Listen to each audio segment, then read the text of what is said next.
अज्ञानतिमिरान्धस्य ज्ञानाञ्जनशलाकया चक्षुरुन्मीलितं येन तस्मै श्रीगुरुवे नमः। नमो महावदन्याय कृष्ण प्रेम प्रदायते कृष्णाय कृष्ण चैतन्य नामने गौरतुषे नमः। हे कृष्ण करुणा सिंधु दीन बंधो जगतपते गोपेश गोपिका कांत राधा कांत नमोस्तुते। तप्त कांचन गौरांगी राधे वृंदावनेश्वरी वृषभानुसुते देवी प्रणमामि हरिप्रिये। तवैवास्मि ना जीवामि त्वया बिना इति विज्ञाय राधे त्वं नय मां चरणान्तिकं। गुरुवे गौरचन्द्राय राधिकायै तदालये कृष्णाय कृष्ण भक्ताय तद्भक्ताय नमो नमः। वाञ्छाकल्पतरुभ्यश्च कृपा सिन्धुभ्येव च पतितानां पावनेभ्यो वैष्णवेभ्यो नमो नमः। श्री कृष्ण चैतन्य प्रभु नित्यानंद श्री अद्वैत गदाधर श्रीवासादि श्री गौर भक्त वृंद।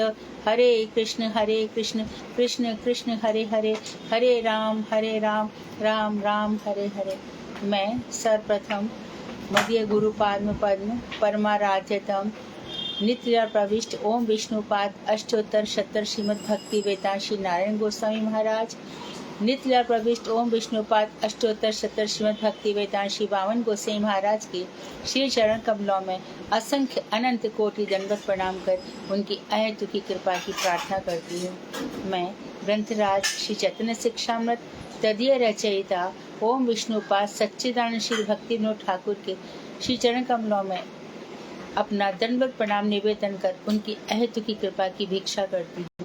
मैं उपस्थित श्रोता मंडली सभी के लिए यथा योग्य वंदन अभिवादन दंडवत करती हूँ।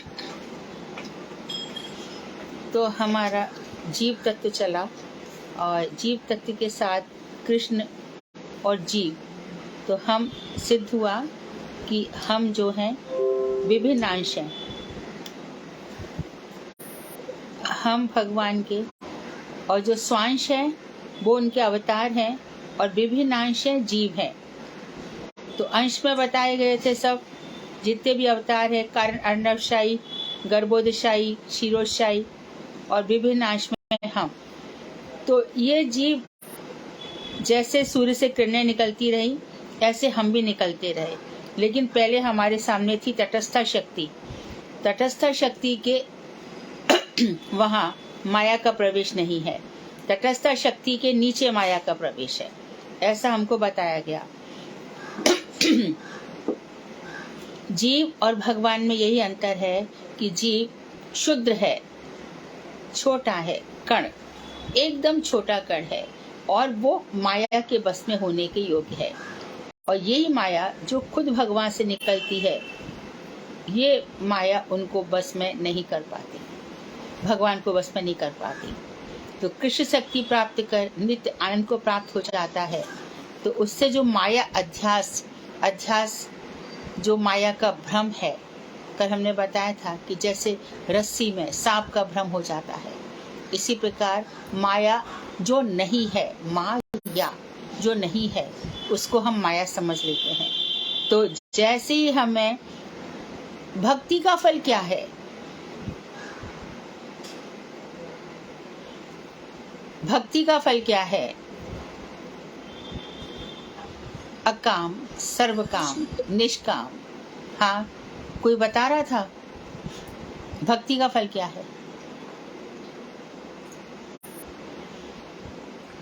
भक्ति का फल भक्ति ही है। नारद जी को भक्ति करके क्या मिल रहा है? नारद जी को भक्ति करके क्या मिल रहा है? भक्ति ही तो। वाल्मीकि जी ने इतनी तपस्या करी, उनको क्या मिला? श्री राम की भक्ति।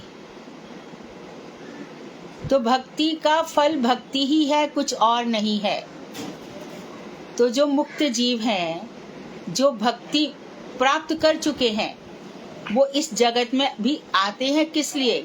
भक्ति करवाने के लिए। जिन जीवों की सुकृति बन गई है वो जीव इकट्ठे होकर इसमें आ जाते हैं। और अभी जिन लोगों की सुकृति बन रही है वो अगले मनवंतर में आएंगे। तो इस समय जिनकी सुकृति बन गई है तो भक्ति कर रहे हैं। भक्ति का फल ये कदापि नहीं है कि हमको सम्मान मिल जाए, हमको धन मिल जाए, हमको स्त्री सुंदर मिल जाए, हमको पुरुष अच्छा कमाऊ मिल जाए, ये सब भक्ति के फल नहीं है, ये सुकृति के फल है।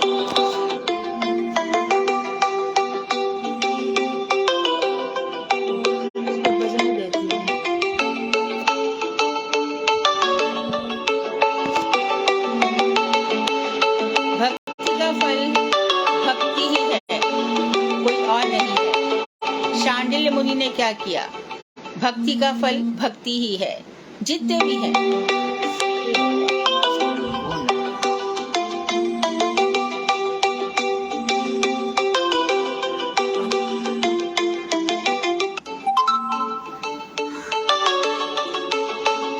विष्णुदेव महाराज हमेशा इसी समय फोन करते हैं।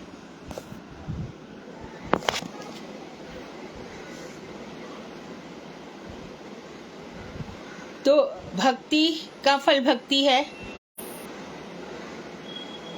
हरे कृष्णा दीदी, दंडवत। हाँ हाँ, कुछ कह रहे थे आप या ऐसी? आगे देखिए। नहीं, बस हरे कृष्णा ही कर रही। अच्छा अच्छा, हाँ ठीक है ठीक है, दंडवत हरे कृष्णा। तो इससे आनुषंगिक रूप में माया अध्यास रूप भय भी दूर हो जाता है। तो भक्ति करने से नित्य आनंद की प्राप्ति होती है। भक्ति हो और आनंद ना हो, ऐसा हो नहीं सकता। भक्ति में मनुष्य डूबा रहता है, हमेशा सुखी रहता है, प्रसन्न रहता है, शोक नहीं करता, मोह नहीं करता, क्योंकि इसमें बता दिया गया है कि जन्म भी मेरे हाथ में है, मृत्यु भी मेरे हाथ में। इतने बीच का जो कुछ है, संसार तेरे सामने, अब ये तेरे ऊपर है कि तुझे कैसे जीना है। मैंने तो ये लोक रच दिया माया के द्वारा। यहाँ बहुत कुछ है, यहाँ ऐसी भी चीजें जिनको देख के घृणा भी आएगी, और ऐसी भी चीजें जिनको देख करके प्यार भी आएगा। अब ये तेरे ऊपर है कि तू संसारी घृणा और प्यार में जा रहा है, या सब कुछ मेरे ऊपर ही रख रहा है। मेरा भी विभत्स रूप देख कैसा दिखाया। अपना भी भगवान ने विभत्स रस का आस्वादन कराया है, जब अपने नाखूनों से हिरण्यकश्यप की छाती को फाड़ा है और उसका गरम गरम खून पिया है। सारे रस मुझमें ही है, मैं 12 रसों का आश्रय हूं। अभी संसार में बहुत सी वस्तुएं घृणास्पद है, बहुत सी वस्तुएं हास्यास्पद है, बहुत सी वस्तुएं मनोरंजनात्मक है, लेकिन मन का रंजन करने के लिए तो इस संसार में नहीं आए हम। तो इतने बीच में हमें क्या चयन करना है और क्या छोड़ना है। श्रीमद् भागवत में लिखा है, लोगों के लिए इस संसार में बहुत से विषय हैं डिस्कस करने के लिए, बहुत सी बातें हैं, बहुत से प्रसंग हैं जिनमें वो डूबे रहते, लेकिन मेरे भक्त इनमें से किसी प्रसंग पर ध्यान ही नहीं देते। जो पुराने हो गए हैं और जो आगे होंगे, वहां क्या होगा, अब क्या होगा, क्या होगा नहीं, मेरा क्या होगा, मेरे भजन की बाधा तो नहीं हो जाएगी। तो इस तरह से जब आनंद होता है तो अध्यास, हमारा जो मिथ्या भ्रम है, वो दूर हो जाता है। अब कह रहे हैं बद्ध जीव की दुर्वस्था। बद्ध जीव की दुर्वस्था ये मुख्य टॉपिक है। बद्ध जीव नाना प्रकार के आकारों में लक्षित होते हैं, हर प्रकार के दिखाई देते हैं। बद्ध जीव है ना, अफ्रीका में चले जाओ लंबे काले, अमेरिका में चले जाओ थोड़े मोटे होते हैं, गोरे होते हैं, चाइना में चले जाओ ठिगने होते हैं, जैसे हम सब जगह देखते हैं। तो बहुत बहुत आकारों में दिखाई देते हैं, कितने प्रकार के, 4 लाख योनियां है ना जीवों की, तो कितने ही प्रकार के जीव दिखाई देते हैं। ऐसा अभी आप ये लोग जो बोलते हैं ना कि राम नाम तो सब कोई सुनता ही है, कहाँ आपको दूर दूर तक, आप अफ्रीका में जाओ तो अफ्रीका में क्या, चाइना, अफ्रीका, पाकिस्तान, ये सब तो छोड़ दो ये सब। तो अपने भारत में भी कितने ही ऐसे लोग हैं। अंडमान निकोबार चले जाओ,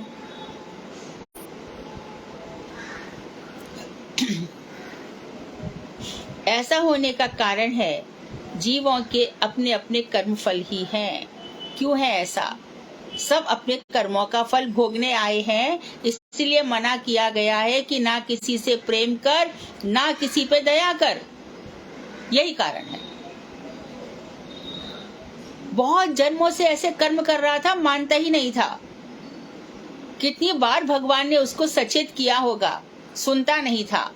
इसलिए इस जन्म में उसको ऐसा बना दिया गया। और हम कह रहे कि वो दया का पात्र है। नहीं, दया, अमंज दया क्या है? उसको भगवान की भक्ति में लगाना, यह अमंज दया है। जनक जी की सभा में जब अष्टावक्र आए, यद्यपि वो भक्त नहीं है लेकिन ज्ञानी है, जब वो पधारे तो लोग अष्टावक्र, त्रिवक्रा जैसे 3 जगह से टेढ़ी कुब्जा है, तो अष्टावक्र 8 जगह से टेढ़े थे। सभा में लोग हंसने लगे उनको देख करके। तो अष्टावक्र ने क्या कहा? महाराज जनक, क्या आपने चमारों की सभा बुलाई है? अर्थात जो यहाँ पर है वो कैसा है? चर्म को देखता है, मेरे भारी शरीर को देख रहा है, और ये लोग हंस रहे हैं। अब अष्टावक्र इतने ज्ञानी हैं और 8 जगह से टेढ़े क्यों है? इसके साक्षी तो भगवान ही है, वो ही बताएंगे। इसी प्रकार से हमें अभी नवदीप धाम में जाएंगे, है ना? वहां पे कुर्सियां थोड़ी सी अभी तो शायद अच्छी मंगवा ली होंगी, हमने तो कहा था कि मंगवा लो। कोई कुर्सी ऐसी होती है कि कोई महिला या पुरुष अशक्त है, नीचे नहीं बैठ सकते, उस पर बैठे हैं और कुर्सी टूट गई तो हंसने लगे।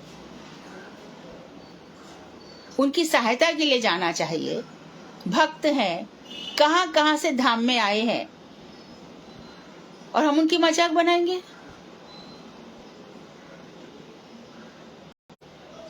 ऐसी हम लोग करते हैं।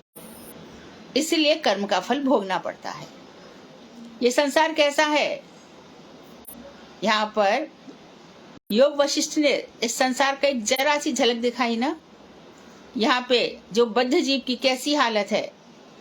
राजा ने बहुत ही चाव से, बहुत ही प्रेम से अपनी पत्नी को 9 लाख का हार दिया। पत्नी ने वो हार जिससे सेनापति से प्रेम करती थी, उस सेनापति को दे दिया। तो सेनापति को तो रानी से प्रेम करना चाहिए ना, लेकिन उसका प्रेम किससे है? एक वेश्या से।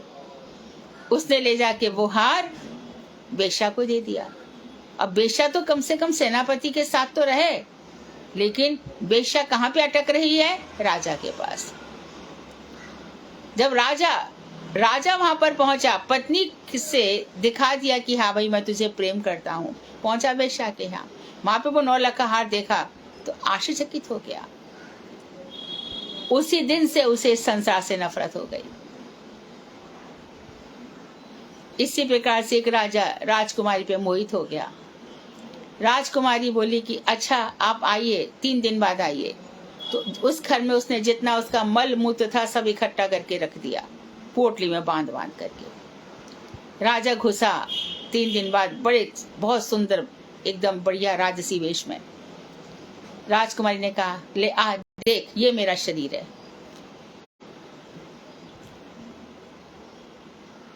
तो पहले से ये शरीर मल मूत्र पीव मज्जा अस्थि ऐसे 7 धातुओं से बनाया गया, रज वीर इत्यादि। और उस शरीर में नाना प्रकार की इच्छाएं रख दी गई हैं। इसी से हम चला करते हैं और अपनी दुर्दशा करते। इसलिए टॉपिक क्या है? बद्ध जीव की दुर्अवस्था, बद्ध जीव की बुरी हालत। कैसी बुरी हालत है? कोई तन दुखी, कोई मन दुखी, कोई धन बिन रहत उदास, थोड़े थोड़े सब दुखी, सुखी कृष्ण के दास। यहाँ हर कोई दुखी है, मत समझ लेना।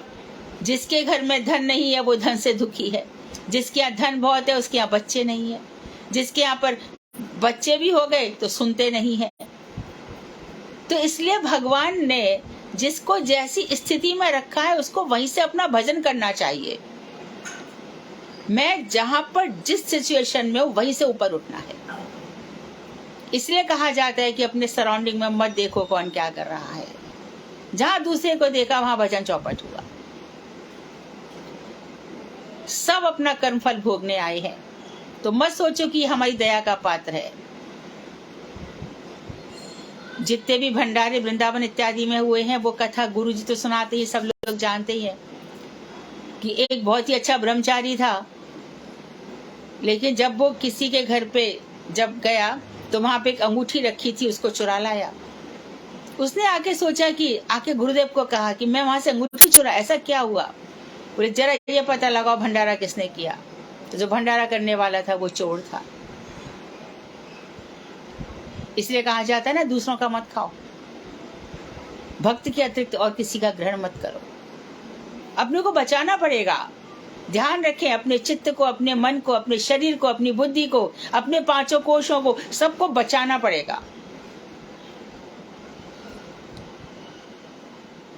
तो सब अपने अपने कर्मफल भोगने आए हैं।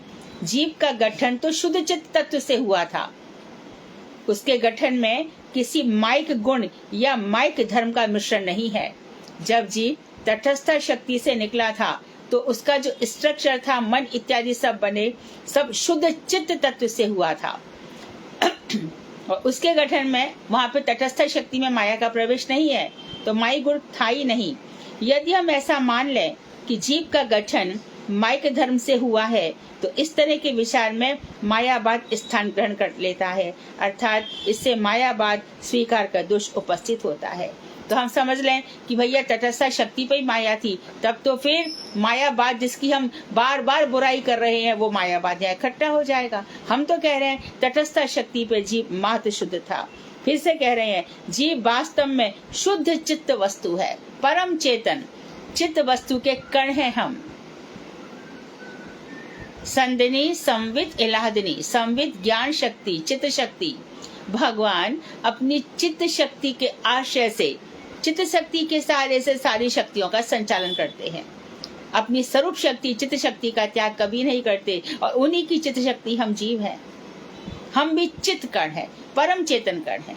ध्यान रहे, जितनी भक्ति बढ़ती चली जाएगी, और बहुत से ऐसे लोग हैं गुरु वैष्णवों के पास जाएंगे, अपनी चर्चा ज्यादा और गुरु जी से प्रश्न कम। वहां जा रहे हो तो अपने विषय में बहुत बातें मत करना, कुछ सीख के आना। मैं ऐसा करती हूँ, मैं वैसा करता हूँ, मैंने ये कर दिया, मैंने वो, तो ये तो देहाध्यास है। और इतने सब होने के बाद फिर चिंता है। जब इतना सब कुछ कर लिया तो फिर चिंता किस बात की है?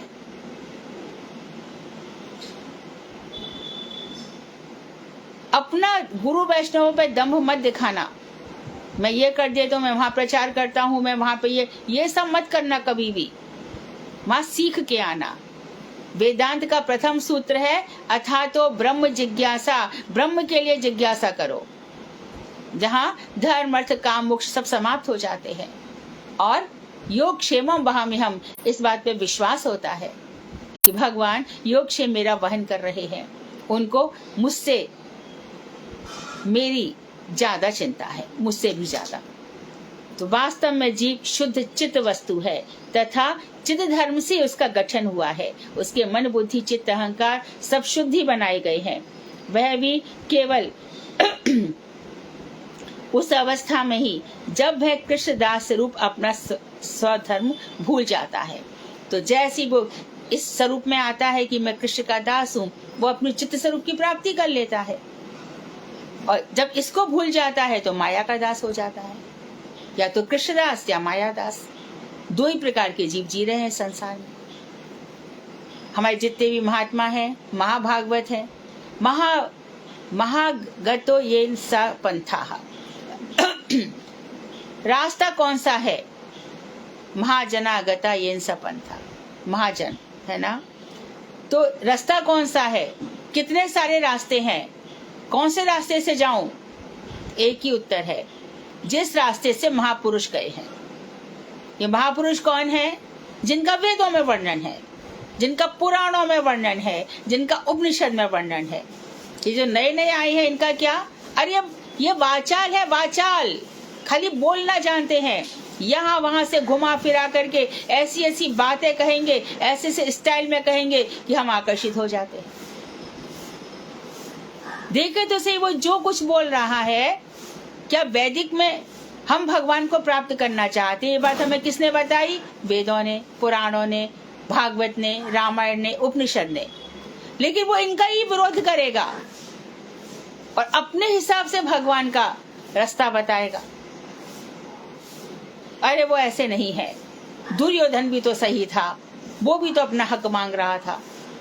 तो कृष्ण ऐसे दुर्योधन से युद्ध करवा दिया, ऐसी दुर्योधन को मरवा दिया। कृष्ण इतने साधारण है, वो नहीं जानते दुर्योधन कैसा है। ये सब मन ग्रंथ बातें करते हैं और उसी समय, थोड़े समय के लिए इनकी जुगनू की चमक होती है। 2, 4, 5 साल ये चमक जाते हैं, फिर ये हमेशा के लिए खत्म हो जाते हैं। इसलिए यहाँ वाले जो फालतू बातें कर रहे हैं उनकी बातों को मत सुनो। ध्यान दो कि हमारे शास्त्र सम्मत है कि नहीं। ये बात तू कहाँ से नया आ गया? तेरी पंचायत सुनने के लिए मेरा जीवन फालतू है क्या? सीधा इसी बात पे अडिग रहो, मत सुनो। तो बता रहे हैं कि कृष्णदास से होता है तो हमारा चित्त धर्म प्रकट हो जाता है, और हम माया दास हो जाते हैं तो वो चित्त धर्म भूल जाते हैं। शुद्ध जीव की सत्ता, उसका आकार और विकार सब कुछ चिन्मय होता है, किंतु जीव अणु चैतन्य होने के कारण उसकी सत्ता, उसके आकार आदि भी अणु होते हैं। तो शुद्ध जीव की जो सत्ता है, उसका आकार है, विकार सब कुछ चिन्मय होता है, जो शुद्ध जीव है। पूज्य बाबा बामन गोसाई महाराज को भगवान राधा कृष्ण कहाँ छोड़ रहे थे? एक बार बरसाने की तरफ गए तो कोसी की तरफ आ रहे थे, पेट्रोल खत्म हो गया। महाराज पेट्रोल खत्म है। शिष्य बोले क्या करें? करीब रात को 8 बज रहे थे। महाराज कह रहे हैं उनको पूरा विश्वास है कि कृष्ण उनकी रक्षा हमेशा कर रहे हैं। महाराज कहाँ जाएंगे? महाराज अपना हरिनाम कर रहे हैं।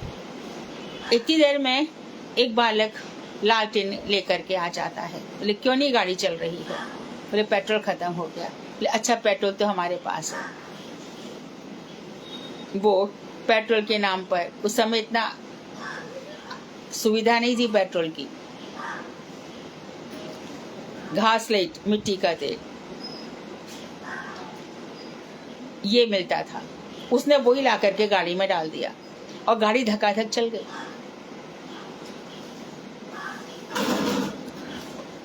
ये उनके लिए है, ये चित्त धर्म में है, चित्त स्वरूप है हमेशा ही। मदन मोहन जी के मंदिर में गए, अब मंदिर बंद हो गया। महाराज चलो शाम को मंदिर फिर 4, 4:30 बजे खुलेगा और 5-6 घंटे का रास्ता है, कब पहुंचेंगे? महाराज बोले आए हैं तो दर्शन करेंगे, आप लोग बैठिए। बस शिष्य इतना ही कह सकते थे, बैठ गए। और उसकी आंख लग गई पुजारी की, तो तुरंत ही सो गया खाते ही। भगवान ने कहा मेरा भक्त बैठा है, दरवाजा खोल।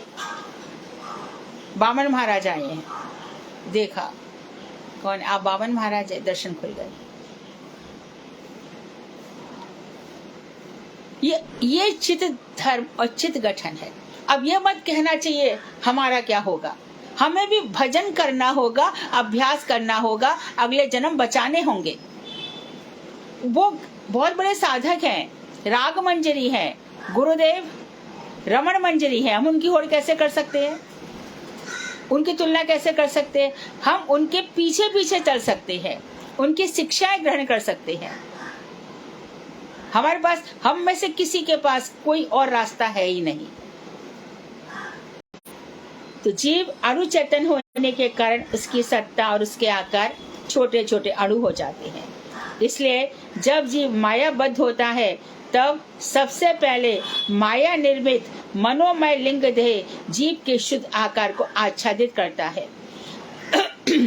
तो जब जीव मायाबद्ध हो जाता है, माया उस पर आक्रमण कर लेती है, तब उसका जो लिंग देह है यानी सूक्ष्म शरीर, वो उसके शुद्ध आकार को ढक देता है।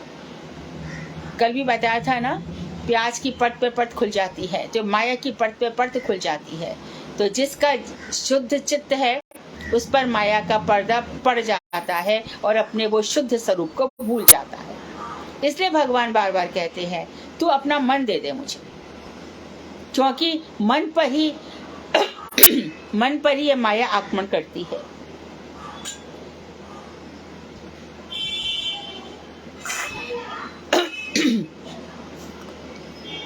और कर्म क्षेत्र में उपस्थित होने पर स्थूल देह उस लिंग देह को भी ढककर उसे जड़ कर्मों के लिए उपयोगी बना देता है।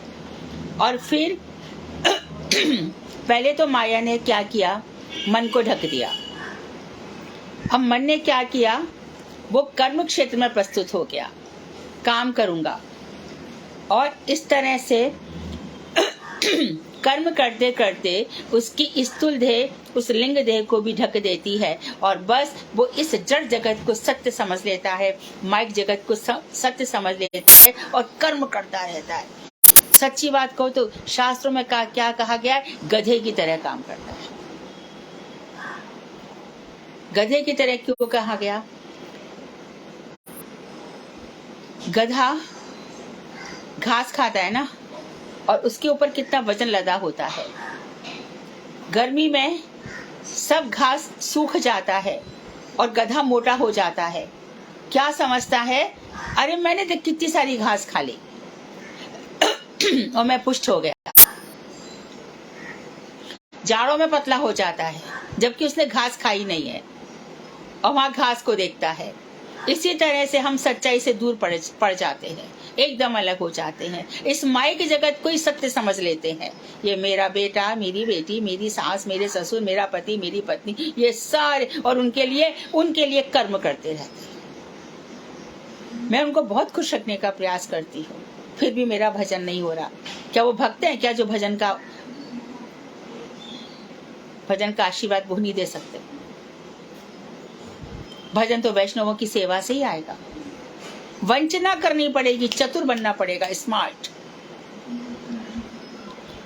और ये स्मार्टनेस आ जाती है, भजन करके देखो कैसे आती है। अरे हजारों लाखों ने इन विपदाओं को पार कर लिया, हम भी उनमें से एक हैं, हम भी कर लेंगे। थोड़ा समय लगेगा। भगवान के नाम में बहुत शक्ति है, इतनी शक्ति दे दी है भगवान ने। वो जनार्दन है, लोगों की आरती को दूर करने वाले हैं। तो जीव लिंग देह को भी ढककर उसे जड़ कर्मों के लिए उपयोगी बना देता है, जड़ जगत के लिए। तो पहले माया ने मन पे आक्रमण किया और मन ने सीधा हमारे स्थूल शरीर पर आक्रमण कर दिया। जो मन में आता है वही हम करते हैं। इसे तो कहते हैं इनके मन में बड़ी उचंग आती है।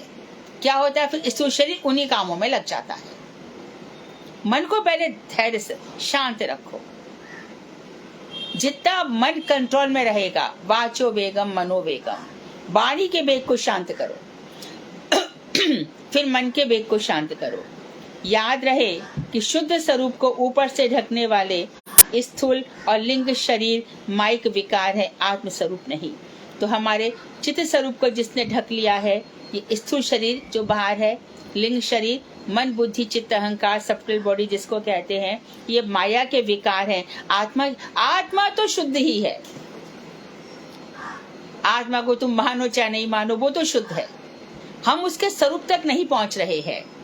चिद अंश, आत्मा को जो चिद अंश है, जिस दिन उसकी अनुभूति हो जाती है तो स्थूल शरीर सूक्ष्म शरीर सब छूट जाता है, कुछ भी नहीं रहता। आत्मा तो चाहे दुष्ट की हो चाहे संत की हो, आत्मा का स्वभाव एक ही है, वो शुद्ध है। हम सब की आत्मा शुद्ध है, लेकिन मन ने और इसने हमारे आत्मा को ढक रखा है। दोनों में 100 सादृश्य है। स्थूल और लिंग शरीर में भूमि, जल, अग्नि, वायु और आकाश, इन 5 महाभूतों से, स्थूल तत्वों से बद्ध जीव का स्थूल शरीर बनता है।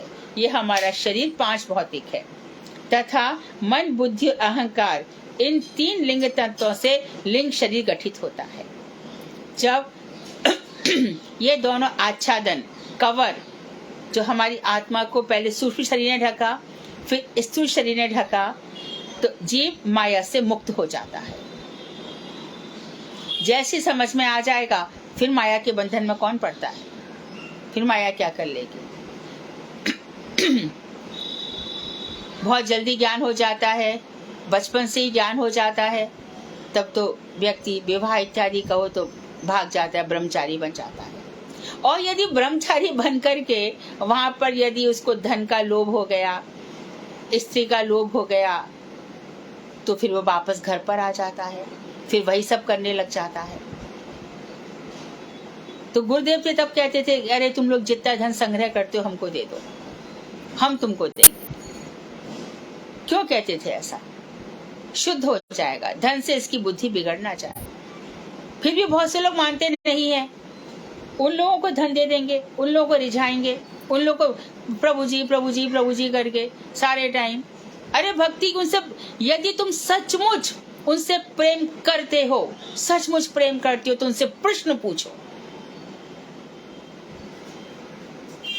उनको लगना चाहिए कि मठ में आया हूं तो लोग मुझसे ज्ञान प्राप्त करना चाहते हैं, जिससे उसकी शास्त्रों में रुचि हो। और कोई बातें मत करो, प्रभु जी आपको कुछ चाहिए, आपको क्या खाने को अच्छा लगता है, प्रभु जी आप क्या आज कर, ये सब करो, कोई मना नहीं करता है, लेकिन ये आनुषंगिक है। मुख्य क्या होना चाहिए, प्रभु जी जिज्ञासा करो, भगवान श्री कृष्ण के आदेश हैं, प्रश्न पूछो, प्रणाम करो। देख करके मुस्कुराना नहीं है, हंसना नहीं है, टाटा बाय बाय नहीं करना है। 3 प्रकार से उनकी सेवा करनी है। प्रश्न पूछो, प्रणाम करो, प्रणिपात करो और सेवा करो। सेवा क्या है? सबसे अच्छी सेवा है प्रश्न पूछना। यदि तुम सचमुच चाहते हो कि हम गुरु वैष्णवों की सेवा कर रहे हैं, तो तुम्हारी वजह से किसी ब्रह्मचारी का पतन ना हो जाए।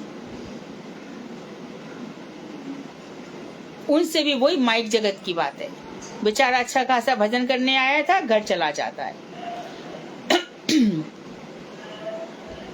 तो जीव जब ये दो आच्छादन दूर हो जाते हैं तो माया से मुक्त हो जाता है। तथा जब जीव का आत्ममय चित्त शरीर प्रकाशित हो जाता है, तब उसका जो आत्मा है, चित्त शरीर और आत्मा एक ही कहा गया, वो प्रकाशित हो जाता है। फिर वो आत्म धर्म क्या है, चित्त धर्म क्या है, जैव धर्म क्या है, कृष्ण की भक्ति, संबंध। अब इस समय हम दृढ़ संबंध के साथ भगवान का भजन करेंगे। पूरा संबंध और नाम का आश्रय, संबंध ज्ञान और नाम का आश्रय, इन दोनों के साथ भजन होता है। नाम का आश्रय ले लो और भगवान के साथ संबंध। मुक्त पुरुष अपने आत्म शरीर की इंद्रियों से कार्य करते हैं। तो अभी तक हमें साधन भक्ति थी जो हमारी स्थूल इंद्रियों से हो रही थी, ये हम स्थूल इंद्रियों से कर रहे हैं। श्रवण, कीर्तन, आत्मनिवेदन, ये सब साधन है। साधन मतलब अपने करण इंद्रियों से कर रहे हैं। लेकिन मुक्त पुरुष किससे करते हैं? आत्मा की इंद्रियों से। इसके बाद जो प्रेमा भक्ति के बाद जो श्रवण दशा होती है, जो वरण दशा होती है, वो आत्मा से होती है। तो जब हम पढ़ते हैं, मेरा भक्त कभी रोता है, कभी चिल्लाता है, कभी जोर जोर से हंसता है, कभी मूर्छित हो जाता है, कभी मुंह से लार गिरती है, कभी पसीना पसीना हो जाता है, कभी वैवर्ण्य हो जाता है, कितने सारे संचारी भाव बताए गए। ये उस समय होता है जब आत्मा की इंद्रिय से सुना जाता है। इसलिए कहा जाता है कि शुद्ध आत्मा ने शरीर धारण कर लिया, अर्थात अब जो कुछ हो रहा है उनका एकदम शुद्ध चित्त के साथ हो रहा है, जैसे महाराज अम्बरीश का था, प्रहलाद, ध्रुव, ये सब आत्म तत्व में प्रतिष्ठित हो गए थे। स्थूल जगत का आहार, स्थूल जगत का खाना, विहार करना, स्त्री का संग करना, मलमूत्र त्याग, शारीरिक आघात, चोट इत्यादि लगना, पीड़ा और वियोग का क्लेश, यह सब कुछ चित्त शरीर में नहीं होता। आत्मा ना खाती है ना पीती है। परीक्षित, भूख लगी होगी, कुछ खा लो, सुखदेव गोस्वामी कह रहे हैं। परीक्षित कहे नहीं, मुझे ना भूख लग रही है ना प्यास लग रही है। वक्ता भी वैसा और श्रोता भी वैसा, दोनों चित्त धर्म में प्रतिष्ठित हो गए हैं। श्रीमद् भागवत इन्हीं लोगों के द्वारा कही जाती है और इन्हीं लोगों के द्वारा सुनी भी जाती है। गोकर्ण ने भागवत सुनाई, उद्धार तो धुंधुकारी का ही हुआ, क्योंकि ध्यान से उसने ही सुनी। रथ भी उसको ही लेकर के गया। वहां बैठे सब लोग चिल्लाने लगे, गोकर्ण महाराज ये क्या हुआ? हमारे देखते देखते धुंधुकारी जो इतना प्रेत योनि में पड़ा हुआ था अपने कुकर्मों के कारण, वो चला गया और हम यहाँ पर पड़े हुए हैं। तो आकाशवाणी हुई, इन लोगों ने ध्यान से कथा नहीं सुनी। कथा में भी अहम रहता है, मैं इसकी कथा सुनती हूँ, मैं उसकी सुनता हूँ, मैं ये, अरे कथा कथा है। हाँ, संतों से सुनना चाहिए। दुष्टों के संग सुनने से तो कथा विषैली हो जाएगी।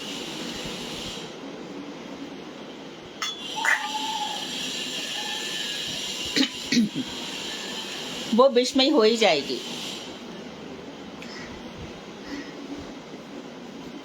जीव देहात अभिमान रूप विवर्त धर्म में स्थूल शरीर द्वारा जो कार्य करते हैं उससे भ्रम से स्वीकार कर सुख दुख का अनुभव करते हैं। तो देहात्म अभिमान सबसे ज्यादा विवर्त यही है। विवर्त बात सबसे क्या है? शरीर को आत्मा मान लेना। ये लिख के रख लो, यही अध्यास है, देहाध्यास। शरीर के सुख को ही हमने आत्मा का सुख माना। अरे उनके यहाँ तो भगवान की बड़ी कृपा है भैया, बहुत पैसा भैया, उनके यहाँ तो बड़ी कृपा है, बेटा बड़ा अच्छा निकला, उनका तो बड़ी कृपा है। ये देखो शास्त्र क्या कह रहे हैं। शास्त्र ऐसी कृपा, शास्त्र क्या कह रहे हैं? दारा सुत लक्ष्मी पापी के भी होए और संत समागम हरि कथा यह दुर्लभ है। पत्नी बेटा बेटी तो पापी के यहाँ भी हो जाते हैं। संत समागम और भगवान की कथा, ये दो वस्तु बड़ी दुर्लभ है। सच्ची बात पूछो, रत्न भी मिल जाएंगे, स्वर्ग भी मिल जाएगा, हीरा मोती ऐसे ही मिल जाएंगे। सोचो तो, लाखों दुकानें हैं तो करोड़ों तो खरीदने वाले हैं ही ना। क्या पा लिया उन लोगों ने? पापी के भी होते हैं ये तो, परंतु रत्न स्वर्ग इत्यादि मिलने पर भी क्या नहीं मिलता है? मनुष्य शरीर। ये जो मिल गया ना, यही भगवान की बड़ी कृपा है। और उसमें भी जो कथा हो रही है, साधु संग हो रहा है।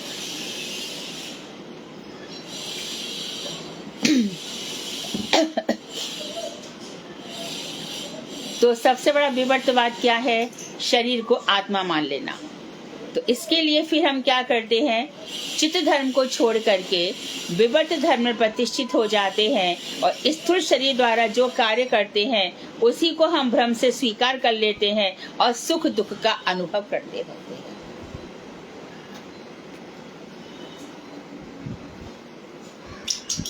मैं कैसी लग रही हूँ बता तो? यहाँ पे पोता पाती कर ली, यहाँ पे पोता पाती कर ली, हो गए घंटों के टाइम वेस्ट। मेरे बाल कैसे सेट हैं, कैसे वहाँ पर जा कर के, और वहाँ वो बड़े बड़े फिल्मी लोगों का वो लगा देगा, ऐसे बना दो ऐसे घंटों तक। इसी में तो आधा जीवन चला जाता है। फिर कितना पैसा लगेगा? 1000 रुपया लगेगा। अब 1000 कमाओ बैठ करके। और मानो हम किसी को दिखाना चाहते, उसने हमारी तरफ देखा नहीं तो मन और दुखी। नारद जी विवाह करना चाहते थे, भगवान से कहा कि मुझे विवाह करना है। भगवान ने कहा इतना बड़ा भक्त ये संसार में फंस गया तो ले मुझे आप जैसा सौंदर्य दे दो। भगवान मुस्कुराए, राम मुस्कुराए। उन्होंने क्या किया? उसको बंदर का मुंह दे दिया और वहां पे एक रचना कर दी। रामायण में कथा आती है ना, रामचरितमानस में, वहां पे एक रचना कर दी। कोई माया थी, तो एक सुंदर स्त्री वरमाला लेकर के आई है और नारद जी जाते उसकी तरफ, ये मुझको पहनाएगी। वो मुंह मोड़ लेती उनको देख करके, उसके साथ के जो लोग हैं वो हंसने लगते हैं। जा करके वो फिर भगवान की माला पहना देती है। बाद में ये सब जो भगवान ने सृष्टि रचाई वो खत्म हो जाती है। जाके भगवान से कहते हैं, परम स्वतंत्र नहीं सिर पर कोई, आप इतने स्वतंत्र, आपके सिर पर कोई नहीं है, आपने क्या किया मेरा? मैं इसी विरह में इतना रो रहा है, आप भी इतना नहीं रोगे। भगवान ने कहा मुझे मंजूर है।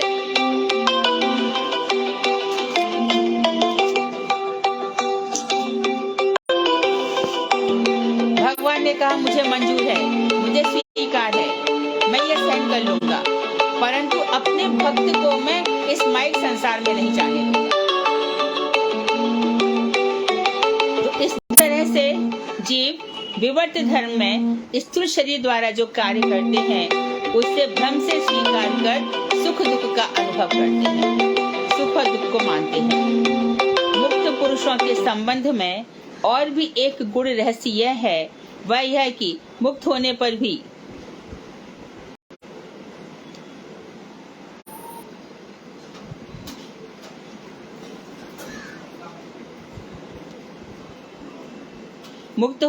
भी जब तक जड़ ज्ञान अभिमान रहता है या जड़ व्यतिरेक निर्वाण बुद्धि रहती है, तब तक भक्ति के उपयोगी भागवती तनु प्राप्त नहीं होता। अब मुक्त पुरुषों की बात कर रहे हैं, ये तो होगा बद्ध अवस्था की बात।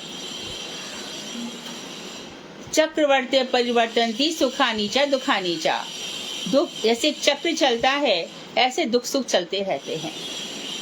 भगवान के भजन में इतना आनंद है, भविष्य की चिंता मत करो, कल की चिंता मत करो, उनको हमारी हमसे ज्यादा चिंता है। अब मुक्त पुरुषों के संबंध में बता रहे हैं कि मुक्त होने पर भी जब तक जड़ ज्ञान अभिमान रहता है, मैं ज्ञानी हूँ, जड़ ज्ञान, भगवान का ज्ञानी तो कैसा हो जाएगा? दासोहम दासोहम दासोहम, उसको अभिमान रहेगा ही नहीं। पहले बता दिया गया कि दैन्य दीनता पर, निष्किंचता पर भक्ति का महल खड़ा होता है।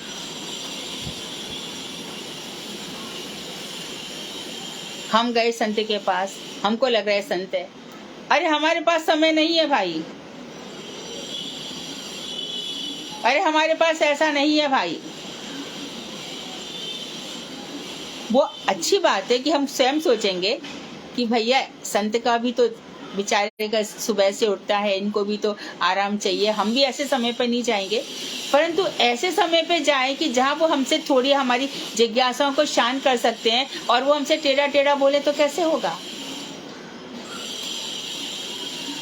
तो जड़ ज्ञान अभिमान रूप रहता है तथा जड़ व्यतिरेक निर्वाण बुद्धि रहती है।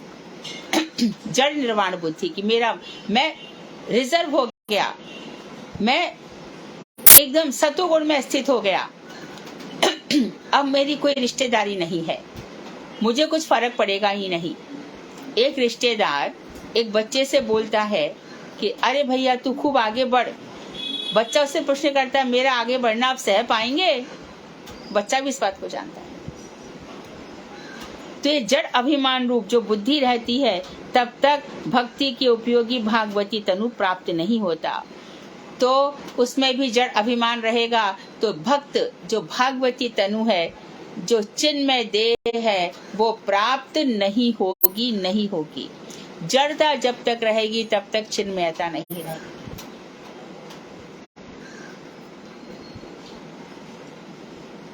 मुक्त होने पर भी घर से बाहर चला जाए, घर की तरफ मुड़कर भी नहीं देखता, लेकिन फिर भी स्थूल बातें उसके ऊपर आक्रमण कर जाती हैं, क्योंकि जड़ अभिमान है।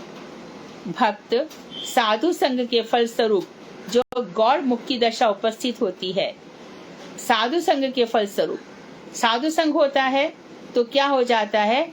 मुक्ति दशा उपस्थित होती है साधुओं के साथ, तभी शुद्ध भागवती तनु का उदय करा सकती है। तो ये ध्यान रहे, भक्तों का संग जरूर करना चाहिए। भक्तों का संग जब नहीं मिले तब भागवत जी का संग करना चाहिए। ध्यान रहे, भगवान अपना तेज श्रीमद् भागवत में स्थापित कर गए हैं। श्रीमद् भागवत को पढ़ो, एक अध्याय पढ़ो, दूसरा अध्याय पढ़ो, आपको कभी लगेगा ही नहीं कि मैं इस संसार में हूँ। श्रीमद् भागवत में भगवान इतना सब कुछ कर गए। महावीर जब उद्धव जी को ज्ञान दे रहे हैं, उद्धव जाओ तुम बद्रिकाश्रम में चले जाओ। उद्धव कह रहे नाथ आप चले जाएंगे तो लोग कैसे जिएंगे, आप सोचिए तो सही, आप ये कर क्या रहे हैं, सारा विश्व सारा ब्रह्मांड अनाथ हो जाएगा। तो भगवान ने कहा नहीं, मैं अपना तेज भागवत में रख जा रहा हूँ। वहां मैत्रेय जी भी बैठे थे, हरिद्वार से आए थे, और जब भगवान वहां से चले गए तब मैत्रेय जी उद्धव जी से कह रहे हैं, उद्धव तुमने देखा तुम्हारी भक्ति का प्रभाव, जितनी देर तक वो बात करते रहे वो तुम्हारी ओर ही देखते रहे, मेरी ओर एक बार भी नहीं देखा। मैत्रेय जी में ज्ञान का अभिमान था। भगवान सब कुछ सहन करते हैं, अभिमान सहन नहीं कर पाते। अभिमानी की जो धता ठाकुर जी बताते हैं, वो कोई भी हो, राक्षसों का तो है ही, कोई भी व्यक्ति का अभिमान वो सहन नहीं पाते। मेरा ही दिया हुआ और मेरे ही भक्तों के साथ और मेरे ही साथ, ये ले चल, कितना अभिमान है तुझे।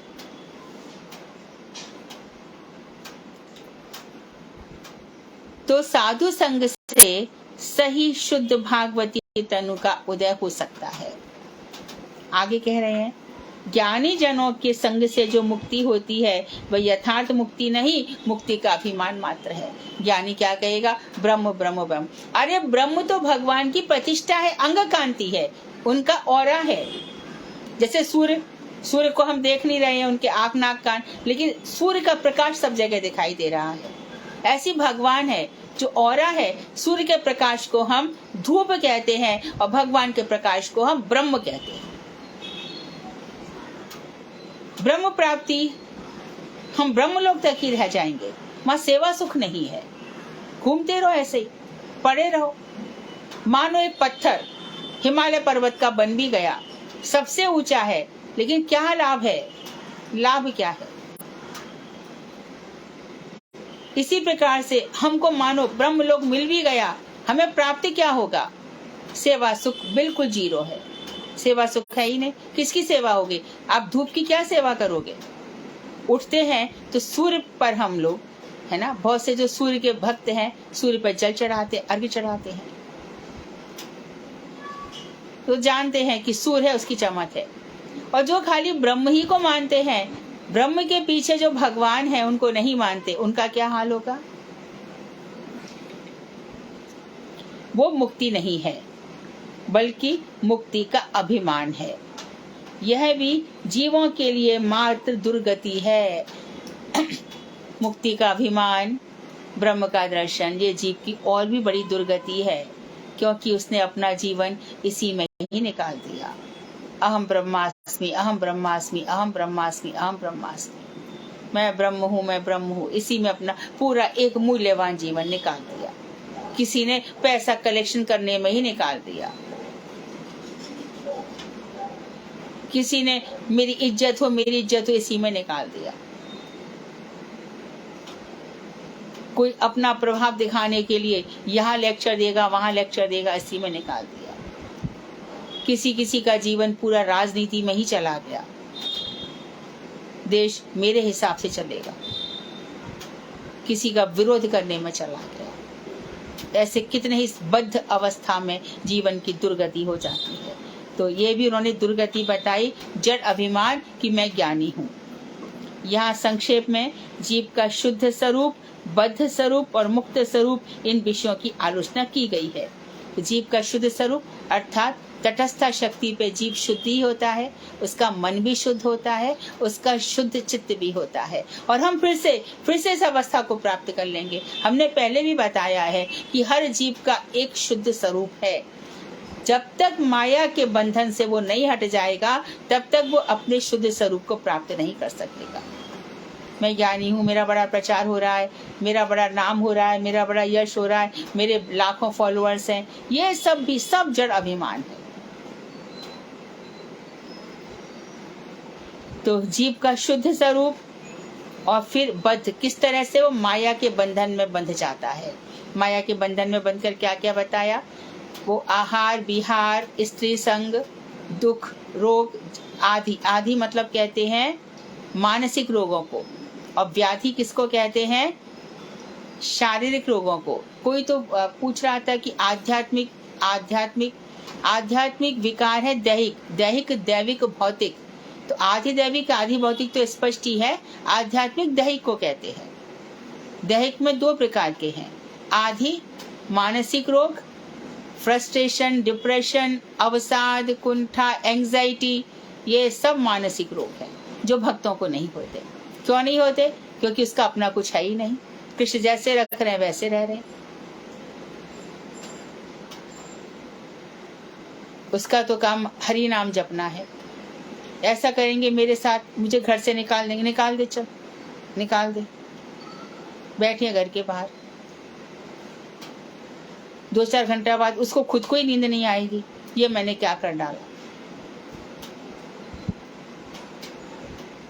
हमारा ही मन पक्का होना चाहिए भाई, हमारा ही मन स्थिर होना चाहिए।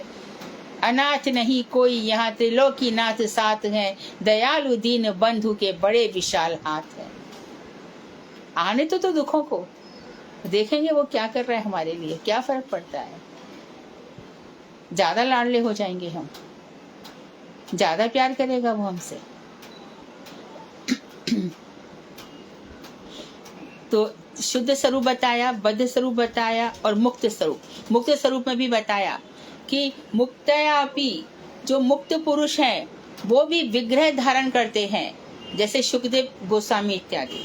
वो मुक्त थे, निर्विशेष ज्ञानी थे, लेकिन उन्होंने कहा कि मुझे सेवा का सुख नहीं मिला, तो आए ना धरती पर और फिर श्रीमद् भागवत पढ़ा। और भागवत पढ़ने के बाद उनकी भी परीक्षा ली गई। जनक जी के द्वारा ली गई। कई दिनों तक उनको दरवाजे के बाहर रख करके धैर्य की परीक्षा ली गई। और जब सुखदेव जी का तीसरा चौथा दिन था, तब हल्ला मचवा दिया गया झूठा, आग लग गई, आग लग गई, आग लग गई, नगर में आग लग गई। तो जनक जी तो होंगे तो कहेंगे आग लगी तो ये भी भगवान इसके पीछे रीजन है, सब जल जाएंगे तो मैं भी जल जाऊंगा, इसमें क्या है। और बहुत से लोग आपाधापी करेंगे, यहाँ वहां भागेंगे। लेकिन वो हिले भी नहीं। उन्होंने कहा कि आग लग गई तो मुझे क्या फर्क है। जय सुखदेव जी हिले ही नहीं, वो काम राजा का है और उन सब का है, वो देखेंगे, मैं तो अपने आराम में मस्त हूँ। तो तात्पर्य यह है कि कोई बातों का उन पर असर नहीं होता। क्यों? क्योंकि वो इस शरीर से उठ चुके होते हैं। मुक्त जीवों की सारी बातें मुक्त जैसी ही होती हैं, बंधन से मुक्त, माया से मुक्त। लेकिन वो शरीर धारण करते हैं किस लिए? भगवान श्री कृष्ण की सेवा के लिए। तो मुक्त जीव में यदि जड़ ज्ञान अभिमान रहेगा तो उसकी भी दुर्दशा हो जाएगी। दिखाने को कहेगा कि भैया वो मुक्त हो गए, संसार में नहीं रहते, यहाँ वहाँ रहते हैं। कितने ही सारे लोग हैं, देखो उसमें मिल जाएंगे आपको। ये आएगा ना, प्रयाग में लगता है कुंभ, नागा साधु और ये साधु और वो साधु, त्रिदंडी स्वामी, दंडी स्वामी, हटो यहाँ वहाँ हट जाओ, महाराज पधार रहे हैं, ये वो सब। जड़ मुक्त, जड़ ज्ञानी, अंदर से पता नहीं क्या क्या लालसाएं हैं। तो ये जड़ अभिमान है कि मैं ज्ञानी हूँ, लोग मेरा सम्मान करें, इनकी भी दुर्दशा है। तो बताया उन्होंने, शुद्ध स्वरूप बताया, शुद्ध के अपोजिट बद्ध स्वरूप बताया।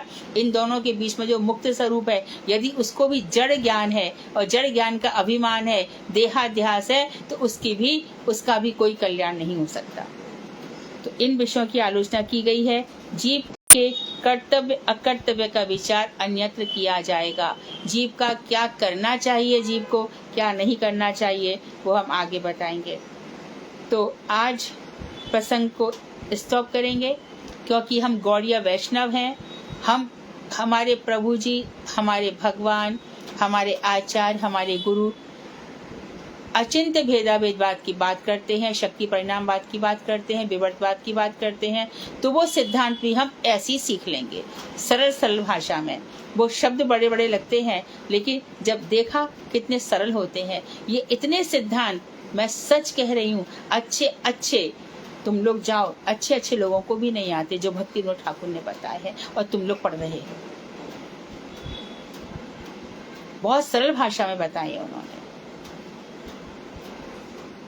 तो सब लोग, काफी लोग नवद्वीप जा रहे हैं, जो नहीं जा रहे हैं वो लोग नवद्वीप धाम परिक्रमा पढ़ें, और जैसे जैसे दिन जहाँ जहाँ यात्रा जाएगी उस हिसाब से उसको पढ़ें। purebhakti.com में नवद्वीप परिक्रमा जो गुरुदेव ने बुक लिखी थी, और भक्ति विनोद ठाकुर की नवद्वीप खंड, ये सब जो पुस्तकें हैं उनको पढ़िए और आनंद लीजिए। जो लोग नहीं जा पा रहे, मानसिक रूप से, मानसिक परिक्रमा बेस्ट परिक्रमा होती है। जो वहाँ गया भी है लेकिन वहाँ पे इधर उधर देख रहा है, उनसे तो बहुत अच्छे हैं जो मानसिक रूप में डूबे हुए हैं। और बहुत से लोग वहाँ से जगन्नाथपुरी जाएंगे, तो रिक्वेस्ट है कि 15 तारीख तक वो लोग लौटेंगे। तो उसके बाद तो डेफिनेटली ये 15-17 दिन क्लास नहीं हो पाएगी। सब लोग पढ़ना चाहते हैं तो हम सबकी भावना का सम्मान करेंगे। तो कुछ काफ़ी लोग जगन्नाथपुरी भी जा रहे हैं। 8 तारीख को शायद जा रहे हैं, 8 या 10 को, मुझे ध्यान नहीं है। 15 तक वहाँ पे रहेंगे, तो उसके बाद हम क्लास शुरू कर देंगे। तब तक जो प्रश्न बना रहे हैं, प्रश्न बनाएं, बना के रख के जाएं। और जिन लोगों के प्रश्न अभी तक तैयार नहीं हुए हैं, अब तक के, शुरू से लेके अब तक, उनका चिंतन करें, मनन करें, क्योंकि ये पूरी बातें हमारे लिए बताई गई है। एक एक तत्व, एक एक बात हमारे अपने लिए है। सभी लोग जब गौर पूर्णिमा रहेगी, व्रत करेंगे, जितना हो सके निर्जल कोशिश करेंगे। 7 बजे महाप्रभु के अभिषेक के बाद फिर एकादशी वाला प्रसाद फलाहार करेंगे। यदि नहीं रह सकते हैं तो शिकंजी इत्यादि ले सकते हैं। कोशिश करनी चाहिए कि रहें, नहीं रह सकते हैं तो अनुकल्प ले सकते हैं। और महाप्रभु का स्मरण करेंगे, गौरांग महाप्रभु। और जिस तरह से कीर्तन के बीच में उनका जन्म हुआ, आप लोग भी कीर्तन करेंगे महाप्रभु के जन्म के समय, और इस तरह से हम अपने जीवन का, अपने जन्म को सफल बनाएंगे। वांछा कल्पतरुभ्यश्च कृपा सिन्धुभ्येव च पतितानां पावनेभ्यो वैष्णवेभ्यो नमो नमः। हरे कृष्णा दीदी। हाँ प्रणाम। हाँ दीदी आज मैं खाऊंगी कीर्तन। हाँ हाँ, इसके पहले प्रश्न हो जाए, उसके बाद तुम गाना शायद। हाँ, प्रश्न के बाद। हाँ। दीदी एक हरे कृष्णा, दीदी ये जड़, जैसे इसमें लिखा है, जब तक जड़ ज्ञान अभिमान रहता है या जड़ व्यतिरेक निर्वाण बुद्धि रहती है, तब तक भक्ति के उपयोगी भागवती तनु की प्राप्ति नहीं होती। हाँ दीदी, इसमें थोड़ा जड़ व्यतिरेक निर्वाण बुद्धि, हाँ, थोड़ा बता दीजिए। पहले जड़ के बिना जो निर्वाण है, एक तो ज्ञान है, और जो निर्वाण मानते ना सब बुद्धि इत्यादि, वो जड़ ज्ञान नहीं है, जड़ निर्वाण जरूर है। यानी कि इसको जड़ नहीं कहा जा सकता, जो निर्वाण है, लेकिन उसमें भी भागवती तनु प्राप्त नहीं हो सकता। जैसे कि बुद्ध को कहा जाता है ना, उनको निर्वाण हो गया था। वो शालमली वृक्ष के नीचे बैठे, और शालमली वृक्ष के नीचे उनको लगा कि बस मेरी निर्वाण, मेरा मोक्ष हो गया। तो जड़ मोक्ष है। जो वास्तविक निर्वाण है, जड़ निर्वाण हो गया। जो वास्तविक निर्वाण है, जो भक्तों को वो अपने आप ही मिल जाता है। इसे शुद्ध की प्राप्ति बोल लेंगे ना, कि उसे उन्हें शुद्ध की प्राप्ति नहीं होती। हाँ, भागवती तनु प्राप्त नहीं होता। हाँ, ऐसे लोगों, जैसे बुद्ध इत्यादि बताए, ये सब शुद्ध की प्राप्ति नहीं होती है। जी। मुक्ति कह गोपाल सो मेरी मुक्ति बताए, चरण रज मस्तक लगे मुक्ति मुक्त है जाए। तो ये जो बौद्ध लोग हैं, जिस निर्वाण की बात करते हैं, वो जड़ निर्वाण है। उससे भागवती तनु प्राप्त नहीं हो सकता। तो मतलब दीदी यहाँ पर जड़ निर्वाण का मतलब है जैसे बुद्धिज्म वगैरह ने जो लिया है उसको यहाँ रेफरेंस कर रहे हैं। और जो अगर जो एक जीव को वास्तविक निर्वाण है वो होता है जब उसको भक्ति मिल जाती है। भक्ति, हाँ, भक्ति, जो भक्त हो गया वो मुक्त अपने आप ही हो गया, शुद्ध भक्त हो गया। हाँ, शुद्ध भक्त मुक्त अपने आप ही है, उसको मुक्ति के लिए प्रयास ही नहीं करना। दीदी एक जगह ये लिखा है जैसे जीव के देहात्म रूप विवर्त धर्म में ही सब स्थूल शरीर में जो कार्य करते हैं उसे जीव ब्रह्म से स्वीकार कर सुख दुख का अनुभव करते हैं। जैसा बोले थे रस्सी और उसका विवर्त का दीदी क्या? विवर्तवाद का अर्थ है शरीर को ही आत्मा मान लेना, देह को आत्मा मान लेना, देह को ही सत्य मान लेना। नश्वर देह में को आत्मा मान लेना, शरीर के सुख को आत्मा का सुख मान लेना, शरीर के दुख को आत्मा का दुख मान लेना, ये सब विवर्तवाद है।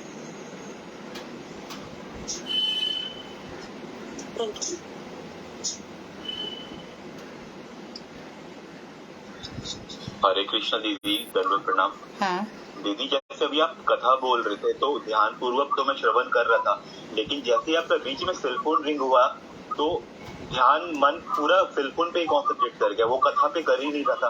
तो दीदी एक सेलफोन के रिंग से मन इतना डाइवर्ट हो जाता है, तो माया से बच के भजन करना तो दीदी फिर नामुमकिन से ही लग रहा है। नामुमकिन थोड़ी है,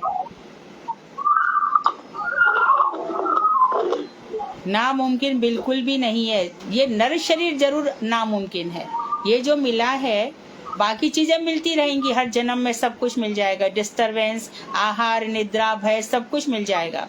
डिस्टर्ब इसीलिए है क्योंकि हमारा शरीर और मन माया से ढका हुआ है, इसीलिए हमारी ऐसी स्थिति है।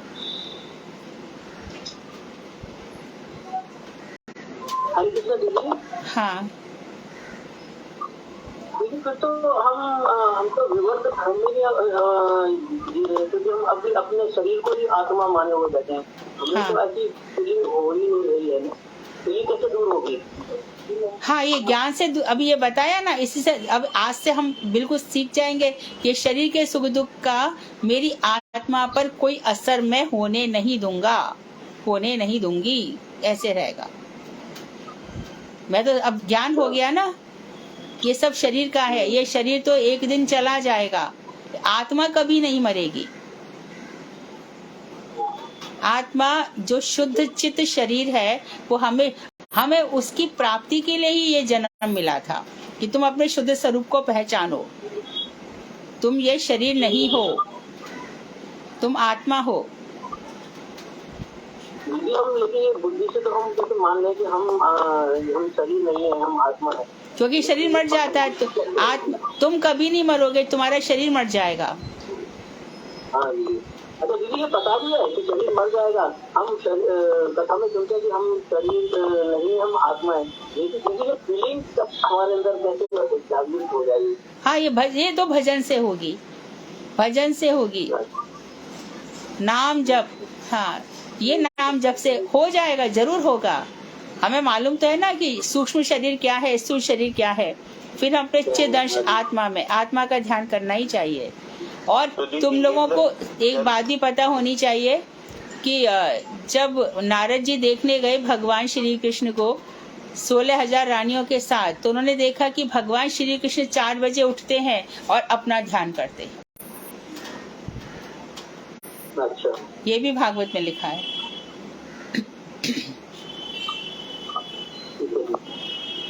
धन्यवाद। इसमें जरूरी तो नहीं कि एक जन्म में हो जाएगा, इसमें तो कई जन्म लग सकते हैं। साधना है, साधना है। खटवांग ऋषि जब दैत्यों से युद्ध कर रहे थे देवताओं के लिए, तो देवताओं ने कहा, ये भी भागवत की कथा है, दूसरे स्कंध में आती है। खटवांग से पूछा कि तुम कुछ वरदान ले लो। उन्होंने कहा, मुझे यह बताओ कि मेरे पास जीवन का कितना समय बाकी है। तो उन्होंने कहा 1.5 मुहूर्त, अर्थात 4.5 घंटे। तो 4.5 घंटे तो हैं। उन्होंने इतना भजन किया, इतना भजन किया। इसी प्रकार से इनका आता है चैतन्य महाप्रभु का। तो मुकुंद से पूछा कि मेरे को कब दर्शन होंगे। आपकी जो सच्चाई का पता चलेगी। तो 1000 जन्म बाद तो पता चलेगी, वो नाचने लग गए। 1000 जन्म बाद तो होगी वो नाचते कूदने लगे। तो उसकी भावावेश इतना अधिक हो गया कि उनका चिदंश आत्मस्वरूप प्रकट हो।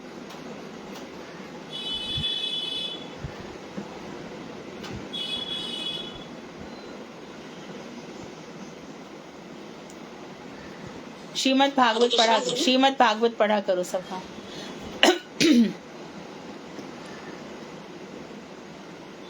हरे कृष्णा दीदी। हाँ धन्यवाद, प्रणाम दीदी। हाँ। दीदी अगर जैसे भक्तों का संग नहीं हो पाता जैसे, तो फिर हम तुलसी महारानी का संग कर सकते हैं, जैसे उनके पास बैठ के जप कर हाँ, सकते तुलसी हैं। जी के पास बैठ के जप करो।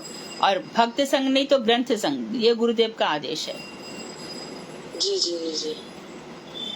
जैसे दीदी मैं ना इस्कॉन से आई हूँ, तो मैंने ना वहाँ की भागवतम पढ़ी है, तो वहाँ की और यहाँ में कुछ है डिफरेंस, मतलब क्या? वहाँ थोड़ा सा क्लियर नहीं हो रही है चीजें, अनुवाद में गड़बड़ है ना काफी। अच्छा अच्छा अच्छा। हाँ, यहाँ पे बहुत ही परिमार्जित भाषा में बहुत ही अद्भुत अमृत बह रहा है। ये गुरुदेव के शब्द है, अमृत बरस रहा है। तो दीदी फिर सारे कैंटो लेने चाहिए या कुछ ऐसे? 4 वॉल्यूम्स है, 4 वॉल्यूम्स है, 4 वॉल्यूम है। 1 से 4 है, 5 से 9 है, फिर एक 10 है, फिर 11वां 12वां है। जी थैंक यू दीदी। वो प्रभुपाद जी और चक्रवर्ती ठाकुर की उसके के ऊपर आधारित है। वो आ गया ना जीवन में बहुत बहुत अंतर आ जाएगा, क्योंकि भागवत वस्तु ही ऐसी है और गुरुदेव के द्वारा इतना बढ़िया अनुवाद संपादन हुआ है उसका। जी जी जी जी दीदी, थैंक यू दीदी। हाँ, प्रणाम दीदी। हाँ, हरे कृष्णा दीदी। ध्यान रहे, जीवन मूल्यवान है। स्वर्ग भी नहीं, रत्न भी नहीं, खाने भी नहीं, और ना नाक पृष्ठम सार्वभौम कोई भी नहीं चाहिए। बस ये जीवन है, इसको एक एक क्षण को जी लो।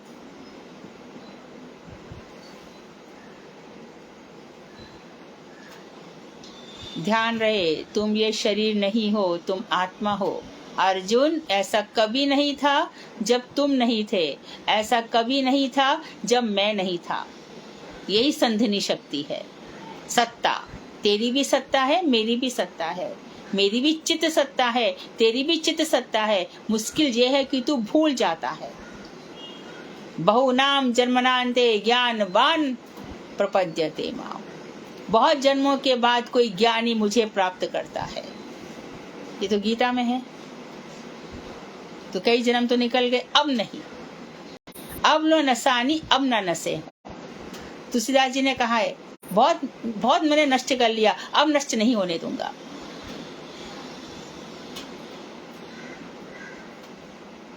शरीरमाद्यम खलु धर्म साधनम। ये शरीर धर्म का साधन है, भजन का साधन है। आए थे हरि भजन को, वो डंडे लगे कपास, फालतू के काम में लग गए। Just come to the point, straightforward, don't beat about the bush. इधर उधर की बातें नहीं, एकदम स्ट्रेट फॉरवर्ड, भजन भजन भजन।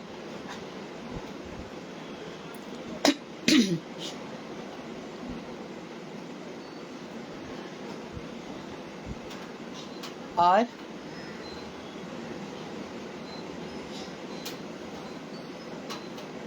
बस। हाँ, अब तुम भजन गाओ। हरे कृष्णा दीदी, दंड प्रणाम दीदी। Page number 55। मन रे कहना गौर कथा, मन रे कहना गौर कथा, गौर रे नामा अम्यार धामा, प्रीति मूर्ति दाता, मन रे कहना गौर कथा, शयन गौरा स्वपन गौरा, गौर नयन रे तारा, जीवन गौर मा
गोरे संपादा जहाँ रही आए जागे नरहरि दास तारा दसेरा दास चरण शरण मांगे मन रे कहना गोरे कथा सच्ची नंदन जया गोरा हरि विष्णु प्रिया प्राण धन गोरे हरि नदिया बिहारी गोरे हरि नदिया बिहारी गोरे हरि श्री लक्ष्मी विष्णु प्रिया प्राण धन गोरा हरि लक्ष्मी विष्णु प्रिया प्राण धन गोरे नित्य गोरे हरि बोल हरि बोल हरि बोल हरि बोल सच्चिनंदन गौर हरि की जय। हरे बहुत कृष्ण सुंदर, जी, बहुत सभी को बढ़िया। मेरा दंडवत प्रणाम। बहुत अच्छा। दीदी एक और भजन। अच्छा गाओ। ठीक है दीदी, मैं सखीरी मेरे मन अभिलाषा होए मदन मोहन के गुण गाऊं सखीरी मेरे मन अभिलाषा होए मदन मोहन के गुण गाऊं शीश पे मोर मुकुट सोहे गगन पे जनिया मन मोहे सखीर मेरे मन अभिलाषा होए मदन मोहन के गुण गाऊं कमर पीताम्बर झिलमिल होए न मुख से वर्णन कर पाऊं कमर पीताम्बर झिलमिल होए न मुख से वर्णन कर पाऊं कानन में कुंडल है